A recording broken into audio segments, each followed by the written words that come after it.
In this video, we will discuss the most important design decisions behind the original drum feeder.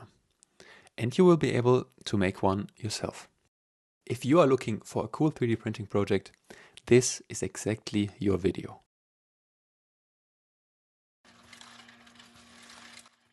During the last years, I've manually packaged and counted thousands of different screws, nuts and washers, all for 3D printed parts that I sell online. So I used 3D printing, PCB design and other processes to build an automatic screw counting machine. The design is based on some fundamental principles and it is parametric, so it should work for a variety of conveyed parts. In this video series, I will go over the components and how I built them. If all goes well, the videos will end with a working modular production system. Over the last years, we have built this feeder as well as a couple of other machines. But really this is where it all started. And in this video, I want to explain everything about it. So let's finally take a closer look at each section of this machine.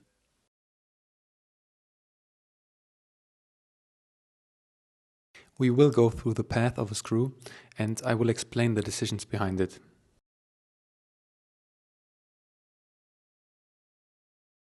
The first part is the container where the screws are stored. To maximize volume, while making sure that all parts can slide down and be fed, there is this insert. It is printed in a different orientation so that everything slides in parallel to the layer lines. The part wears over time, but it's not hard to replace it. And because the screws can slide better, the two-part container can hold much more volume than it would as a single printed piece. As a rule of thumb, layer lines in FDM are around a third of the layer height deep, and their orientation makes a big difference in friction. But if friction is so important, why not use a different printing method? Why not affilate? Resin prints are smoother, but in my experience, no matter which material, they all have a high coefficient of friction. Affilate prints are like a sanded piece of rubber, smooth but still sticky. This behavior is so extreme that, in my experience, any FDM 3D printed part has better tribological properties, even regardless of print orientation. That's why this part is printed in FDM, but with a different orientation than the rest.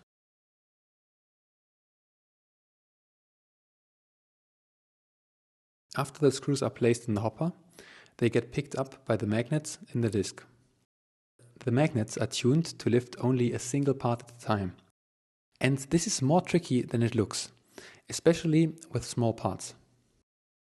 We used ball-shaped magnets with an adjustment mechanism embedded in the disc. By tightening the grub screw, the distance between the magnet and the surface changes, and thus how strongly it attracts the screws. This mechanism works well for most parts, but for small parts or ones with very sharp edges, like these nails, I had to come up with a different trick.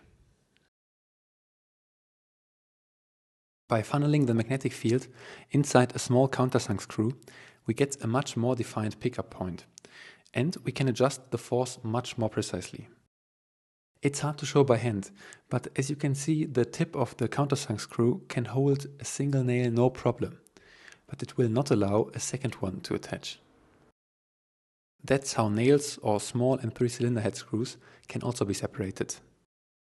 And it's one of these examples where it would have been so easy to say it's a trade-off, it can't work with a magnet, but it just took a couple of more minutes to think about it, and there was quite an easy way.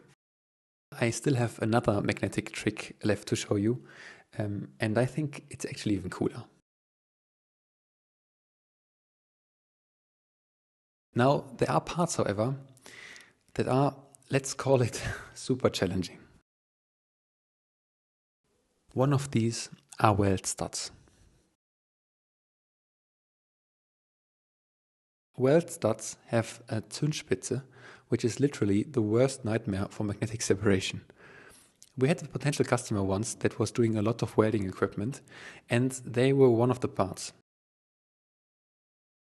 At first they seem impossible to separate with a magnet, But after banging my head against the wall for a while, I found a pretty elegant solution. Since we can't avoid it, we allow the magnet to pick up multiple at once. But then we mount a fixed magnet with opposite polarity at a position behind the wheel. When the magnet in the wheel travels in front of it, this momentarily reduces the field strength at the tip and shakes off all studs but one. And all this takes is a single magnet, so it's practically for free. I find the style of passive modulation so much more elegant than any active electronic method would be, and again, it's almost free.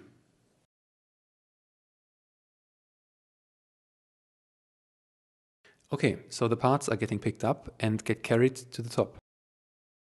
Now you reach what's probably the most commented question. This little arm that opens and closes to let the bolt head through. So what is it? What for? Am I too stupid to use countersunk screws? This thing has generated so much engagement in the comments. It's fantastic. The bolts are not used to fix anything. The heads that are sticking out are used to steer the parts down in the container. They cause them to rotate over time, which almost triples the feed rate. The small arm is there to just let the steering heads through. It gets actuated by the wheel itself, which has small cams on the back.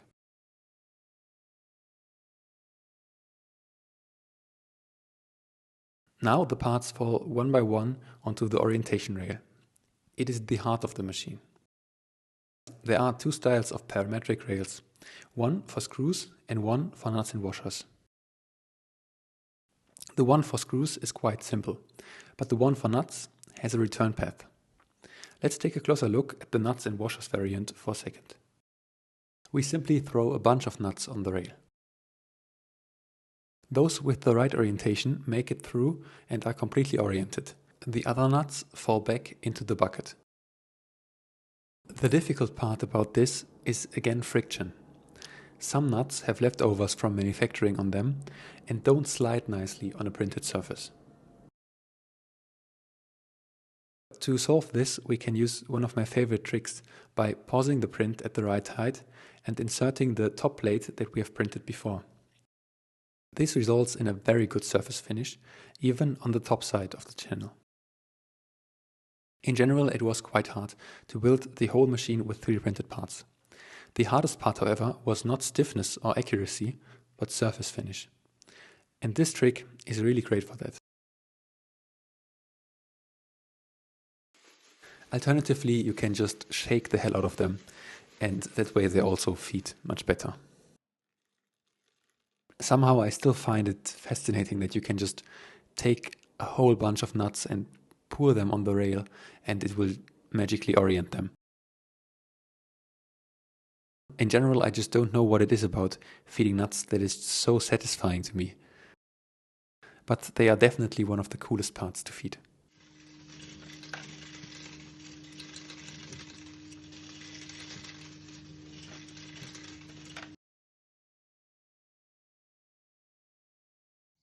Now the parts come out of the front of the machine. At the same time, the machine counts them. But how? How does it know it has dispensed 4 screws?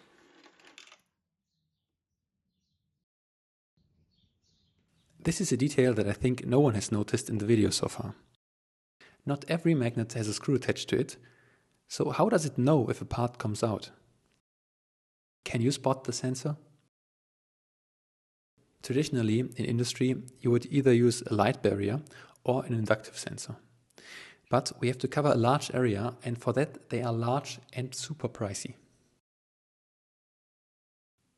So instead, we used this. This is a piezo ceramic, and there's one embedded in each orientation rail. It's basically a cheap contact microphone. We measure the sound waves or vibrations inside the body of the rail, and thereby know that a screw has fallen through.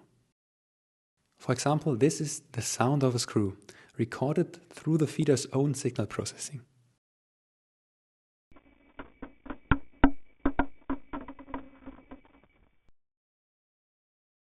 Isn't that cool? and instead of 400 euros, it costs 10 cents.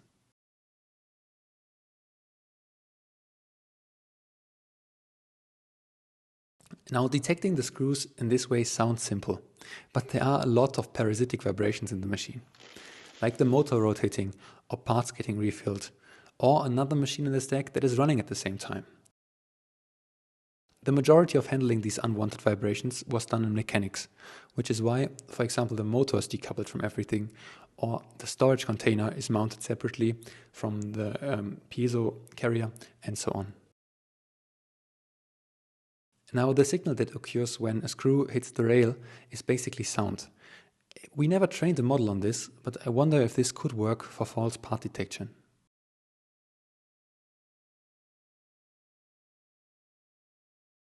But perhaps the most helpful trick that I can only recommend are the gears.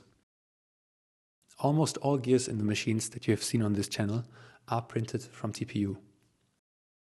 Now, I can see the comments already, but seriously try it. Herringbone gears in TPU form the most silent and smooth gear train you can get with FDM printing. In theory, TPU is not very wear resistant, but in my experience, it really doesn't matter. The most typical failure that happens with gears is what's called Zahnfußbruch in German, and that just doesn't happen with a somewhat elastic material. Temperature would be more of an issue, but for low speeds, it's fantastic. In our case, they made the feeder running almost completely silent, which resulted in minimal motor vibrations transmitted to the piezo in the rail. To count the parts and control the entire machine, there's this control board. It's nothing special, and it can either be operated manually or controlled with a basic galvanically isolated I/O interface with a PLC or microcontroller. We use a real-time operating system called Sapphire, and it runs really well.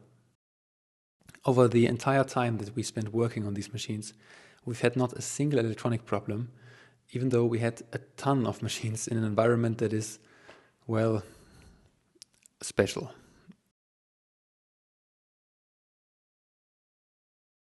And thanks to PCBWay, those of you who want to replicate the machines can get it too. More on that later. The parts then exit the feeder and run through the redirection.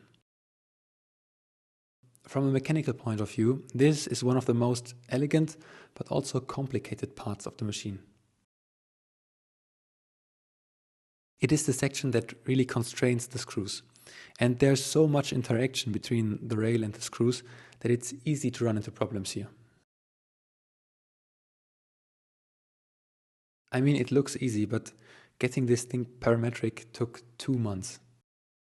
I know of at least 3 companies and 2 university mechatronic research teams that tried to clone the machines, and they all failed here. So I want to explain this properly. First, the screws travel through a zigzag course, and that is not there to slow them down, but to deflect those screws that surf on the tracks with their tail into the slot. Next, the headspace must be constrained to guide them into the magazine. There is a chamfer for this, but depending on the length and center of mass of the screw, they sometimes have so much momentum that they can swing in and get stuck. We solved this again with this magnet. It sits deep enough so that short screws simply pass it, but if you feed long ones, they are stopped.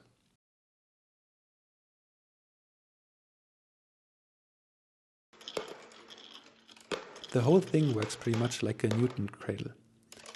From the front, it looks like the screws just passed through, but if you look at it from the other side, you can see that one always stands still.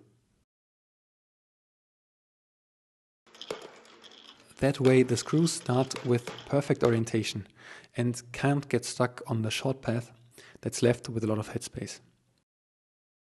And for nuts, this part is easier.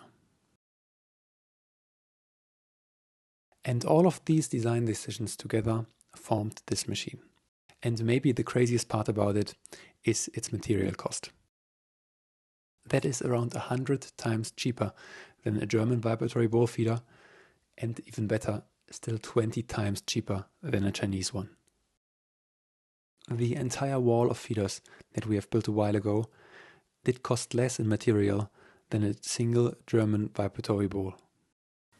And while this doesn't make it a good business model, from a technical standpoint, I still think it's pretty cool.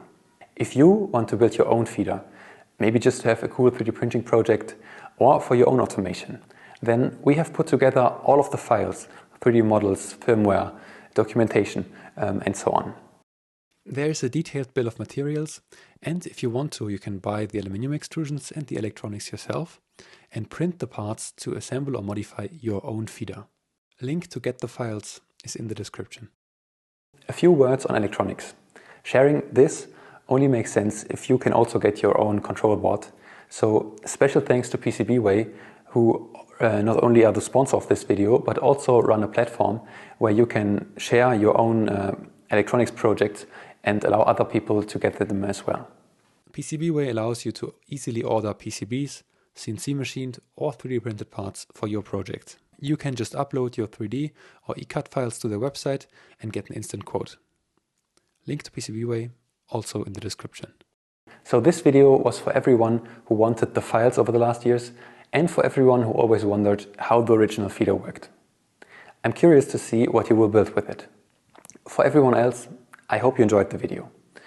I'm currently raising funding for what's next, and if you don't want to miss that, then hit the subscribe button, and I will see you in the next video.